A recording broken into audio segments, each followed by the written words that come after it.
Olá, aluno do MEC, o seu universo do mecânico. Bem-vindo a mais uma aula técnica. Sejam todos muito bem-vindos, né? A mais um encontro técnico aqui no seu MEC, o seu universo do mecânico. Hoje, a nossa aula técnica de número 85 de 2014, ó. Estamos aí avançando bem. Mais um ano cheio de novidades, cheio de detalhes, cheio de dicas para vocês, alunos aqui do MEC, o seu universo do mecânico. Sejam todos bem-vindos ao início de mais uma semana. Hoje, aula de terça-feira. Dá um alô ao Ayrton Gomes dos Santos, Alessandro Tomás, lá de Santa Catarina, também linkado, participando da aula.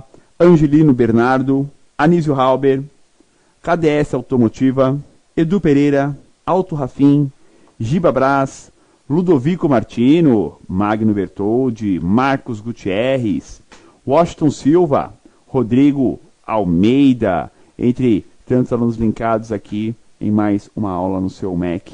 Hoje, aula de terça-feira, iremos abordar o assunto Sistema de Gerenciamento Eletrônico do Palio. É, isso mesmo, né? Aula de terça-feira, Palio e Torque Flex, né?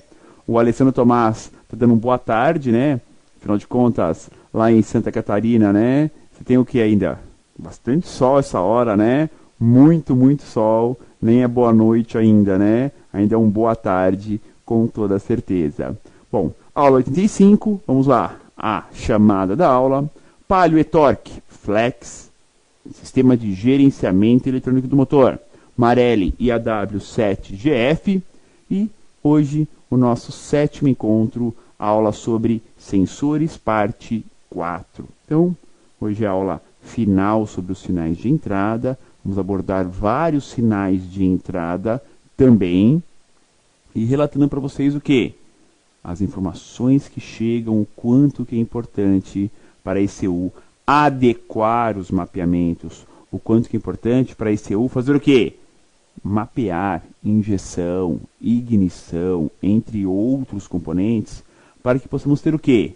Exatamente uma injeção perfeita, uma ignição mapeada ideal e também o quê?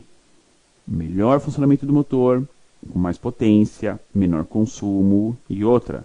Nós falando do motor e-torque, né? Um motor com tecnologia bem atual, aplicado na linha Fiat, né? Um motor 1.6, 16 válvulas, ok? Então vamos aos temas da aula. Primeiro, aula passada, abordei para vocês MAP, temperatura do ar, então estão juntos, né? Sensor MAP mais temperatura do ar, estão conjugados em peça única, e o sensorzinho de detonação. Então, tanto os sinais que dão a possibilidade da ECU calcular a densidade do ar admitido com grande precisão, né? MAP, temperatura do ar, mais sinal de rotação, e o sensor que gera um sinal elétrico, é um gerador, né? O sensor de detonação, justamente para que se possa mapear a ignição adequadamente, se possa atrasar a ignição quando ocorre a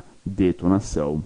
Aula de hoje, IAW7GP, sensor parte 4, veremos lâmbidas, então as duas lâmbidas, são dois sensores de oxigênio nesse modelo, mais temperatura do motor, famoso plug eletrônico ou sensor de temperatura do motor, e ainda alguns interruptores que temos interligados nesse sistema.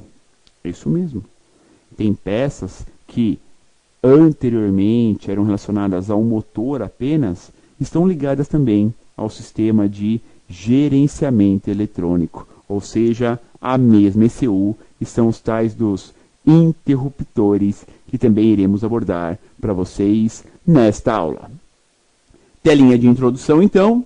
Para fecharmos as aulas sobre os sinais de entrada, veremos como funcionam os dois sensores de oxigênio, o plug eletrônico, né, de temperatura, e ainda os interruptores do veículo. Então veremos aí bons componentes, dá para abordar bastante sobre eles e principalmente entender mais e melhor como que a ECU recebe tanta informação e consegue adequar o mapeamento lá em loco, nas peças, no comando dos injetores, no comando da ignição, tudo de acordo com esses sinais de entrada. Então são sinais importantíssimos.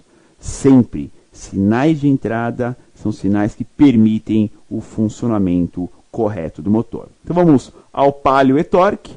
Boa aula a todos. O veículo em nossa telinha aqui e já a nossa diagramação.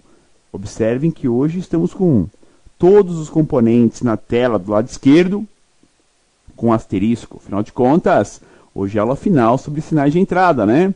Então, fase, MAP, rotação em PMS.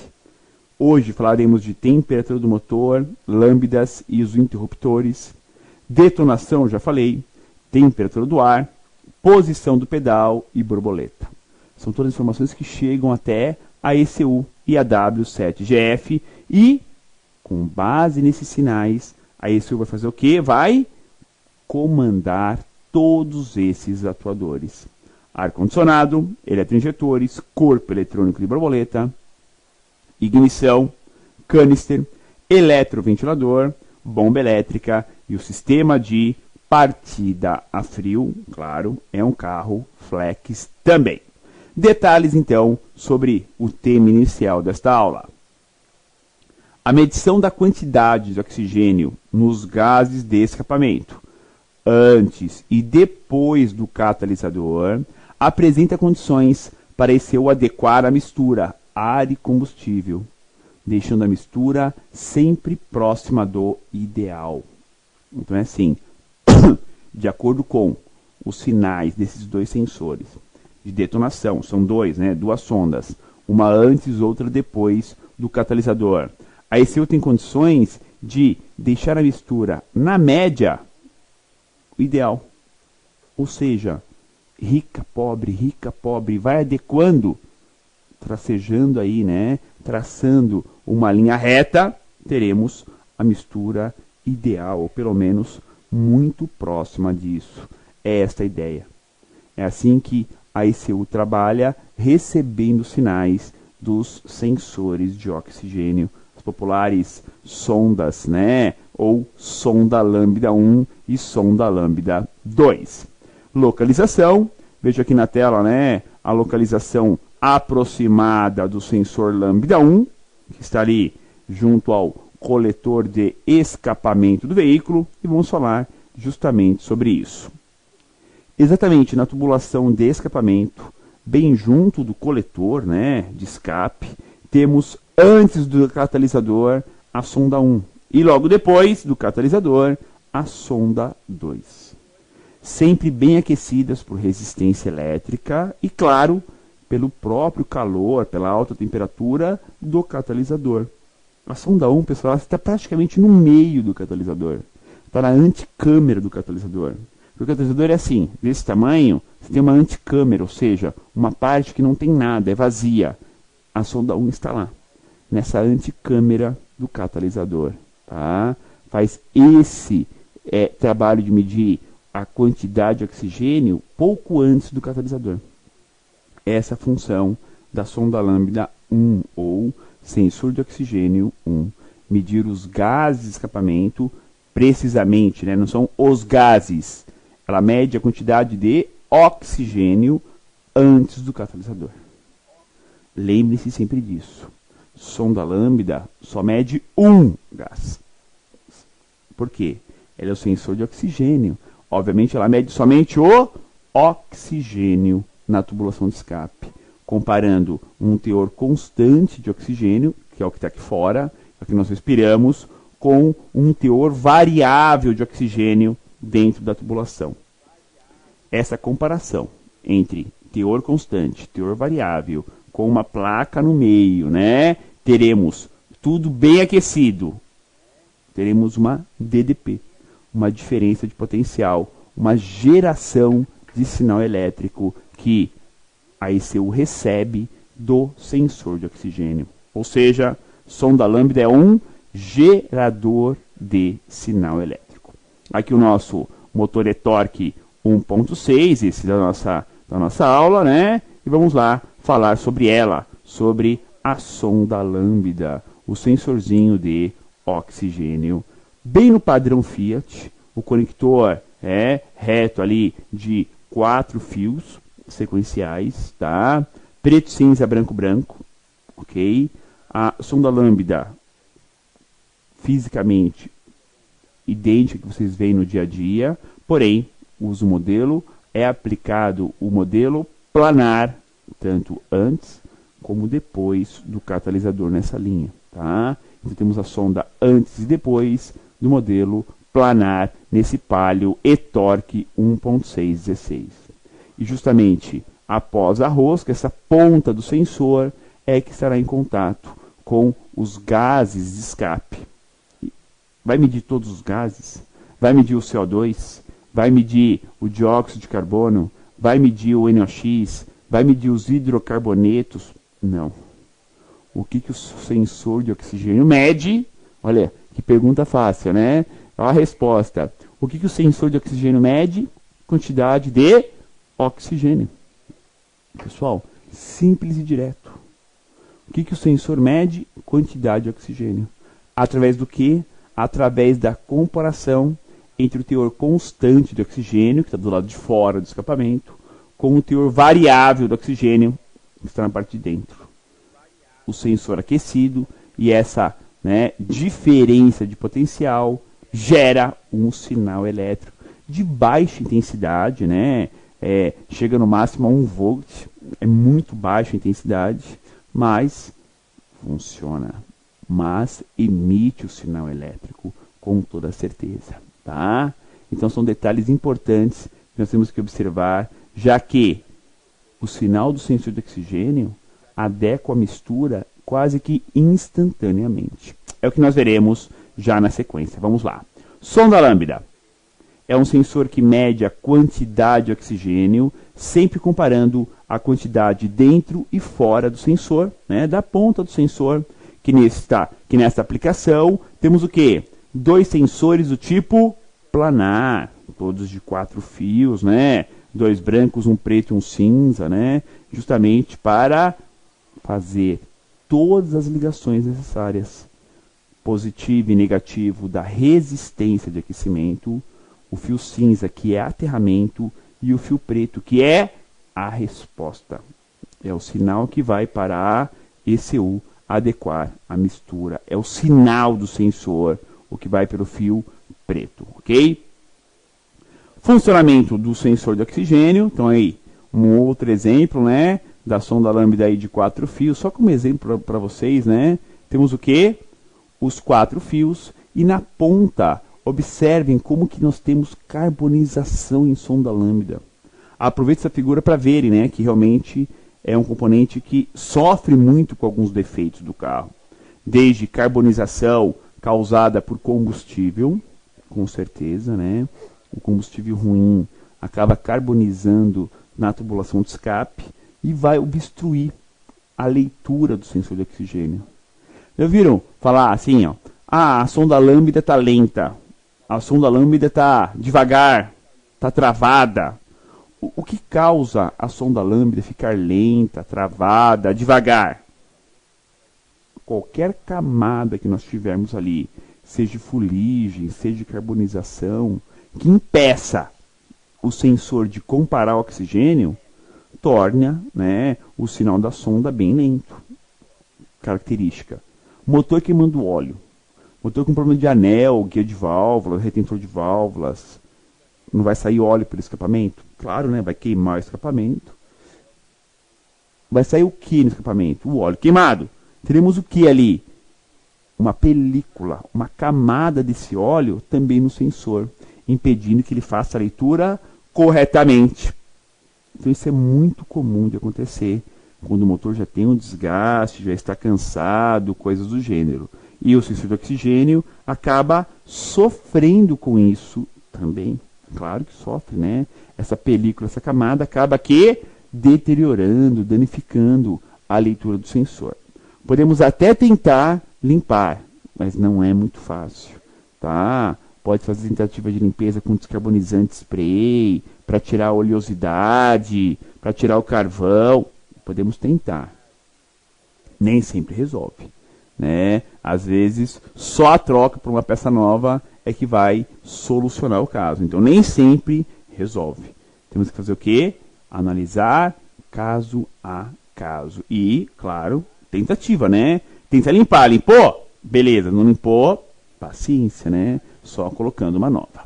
Após aquecida, o sensor se torna um gerador de sinal, sempre comparando a DDP, né, a diferença de potencial, e gerando um sinal de baixa intensidade, sempre de forma muito rápida.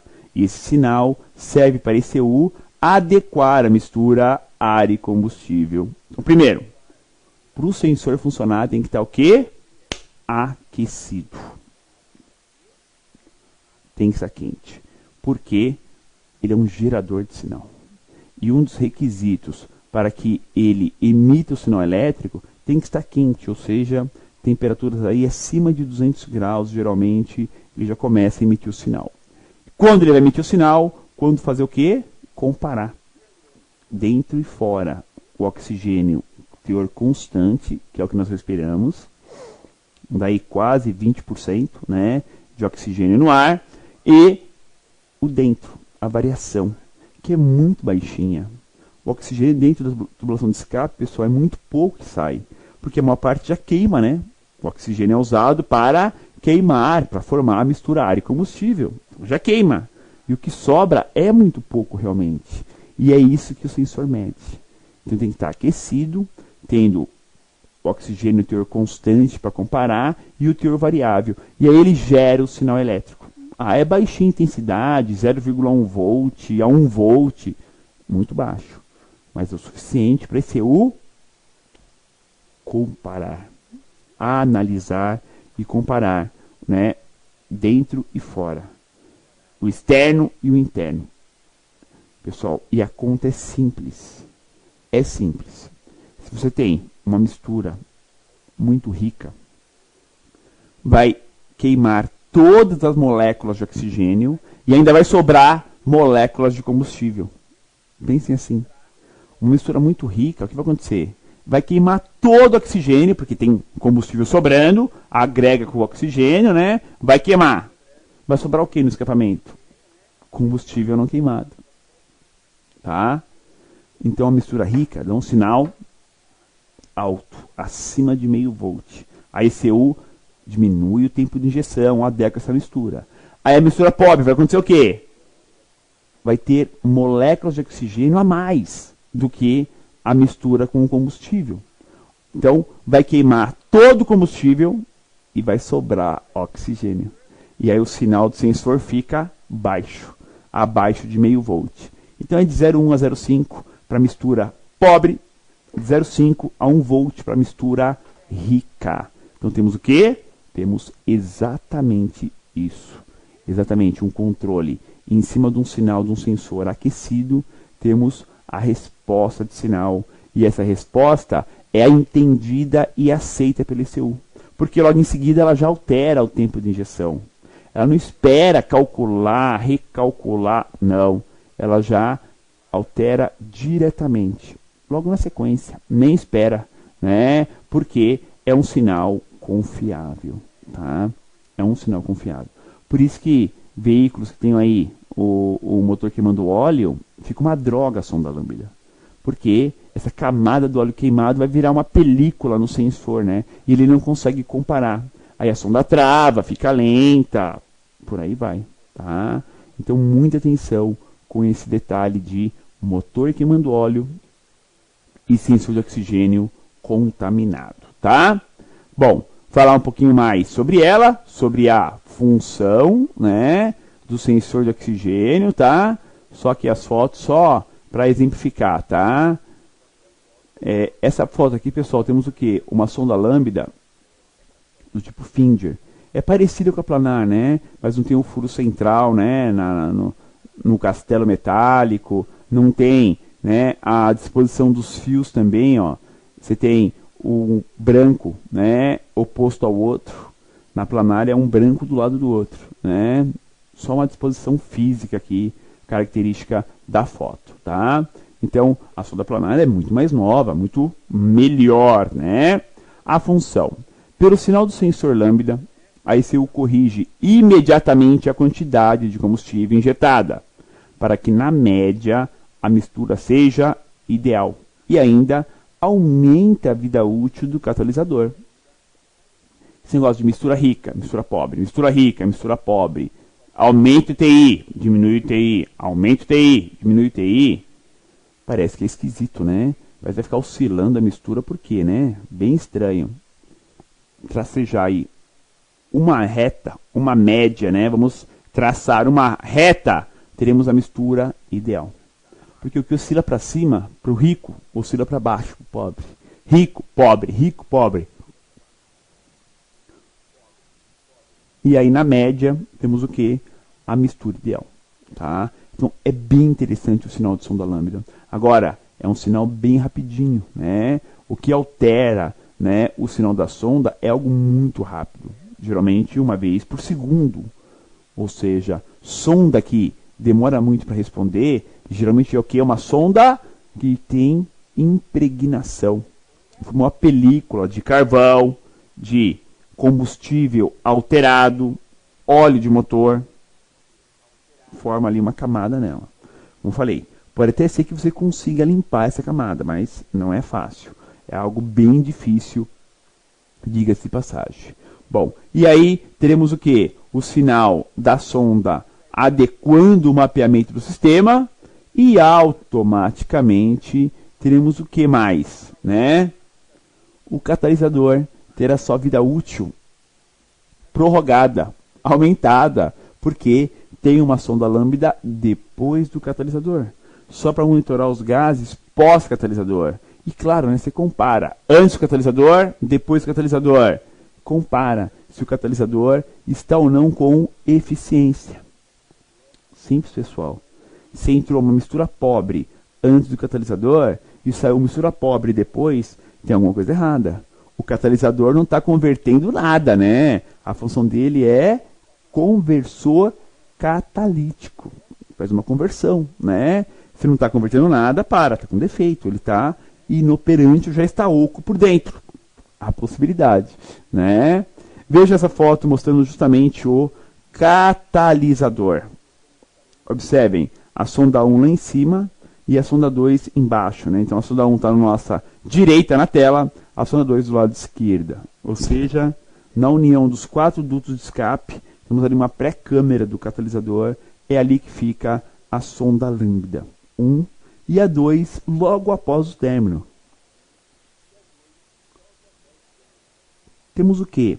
2 sensores muito bem aquecidos, seja pela resistência de aquecimento, seja pelo próprio catalisador e sinais rápidos. Agora um detalhe, a resposta do sensor 1 é muito rápida mesmo, altera rapidamente. O sensor 2 já é mais lento e outra, já é mais centralizado para mistura, mais para pobre, tá? É um pouquinho diferente. Nós temos a resposta do sensor 2. Já o sensor 1 não. O sensor 1 é rápido. Ele é rápido no gatilho.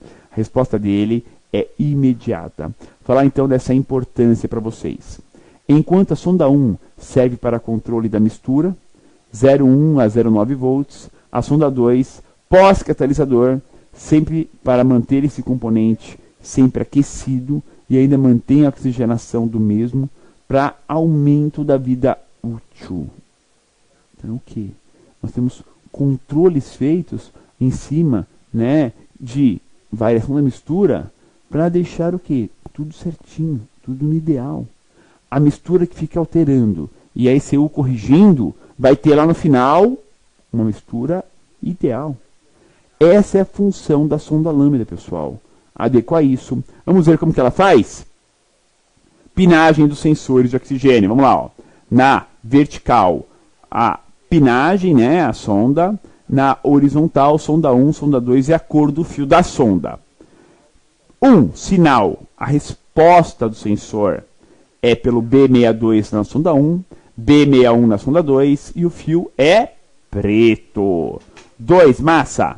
B46, sonda 1, B45, sonda 2 e o fio é cinza, controlado pela ECU, hein? Esse cinza aí, ó, quem controla é a unidade de comando eletrônico. Muita atenção. Terceira, né? Massa de aquecimento. Temos o que? B04, B05 e a cor branca. E, por último, o positivo do aquecimento. Caixa de fusíveis também é cor branco. Então temos o que? Alguns componentes que tem o positivo e o negativo e a resposta. Aqui não. Tem um positivo só para ele, um negativo só para ele, controlado pelo módulo, a resposta e, acima de tudo, também a massa para ele funcionar corretamente. Essa aqui é a pinagem de sensores de oxigênio desse veículo. Aqui na tela, né, o painel do veículo em si. E claro, vamos para mais uma dica aqui no seu UMEC. Vamos lá. A melhor forma de testar, né, os sensores de oxigênio é sua simulação, ou seja, podemos enriquecer a mistura ou observar a resposta, né? Tem que ser o quê? Tem que ser muito rápido, muito veloz. Para poder ter toda essa variação de sinal, e aí você está corrigindo. Varia, corrige, e por aí segue. Belezinha? Vamos ao intervalo de aula e volto na sequência para falar mais sobre sensores aqui no seu MEC.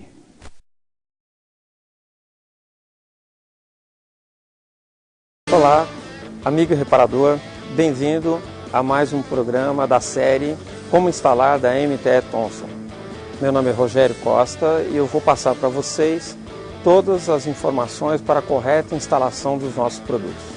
Antes de começar o seu trabalho, verifique se você tem as ferramentas corretas e os utensílios para facilitar o seu trabalho.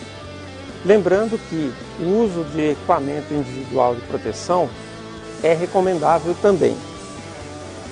Quanto ao descarte de materiais líquidos, fique atento à correta destinação de cada um deles. Desconecte o sensor lambda apertando a trava superior do conector. Para remover o sensor, segure a fiação de forma a não torcer estes fios. Com a chave de 22 mm, desenrosqueie no sentido anti-horário do sensor.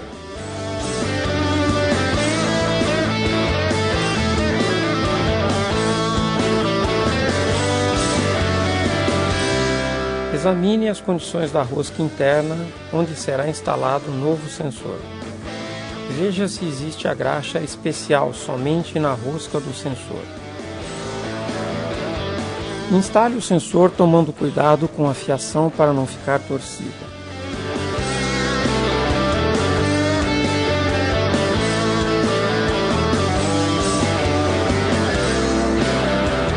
Dê o aperto final no sensor com a chave de 22 mm, onde o aperto recomendado é de 40 a 60 Nm. Conecte um novo sensor ao sistema do veículo. Esperamos ter ajudado com essas informações. Acompanhe sempre os nossos capítulos da série Como Instalar.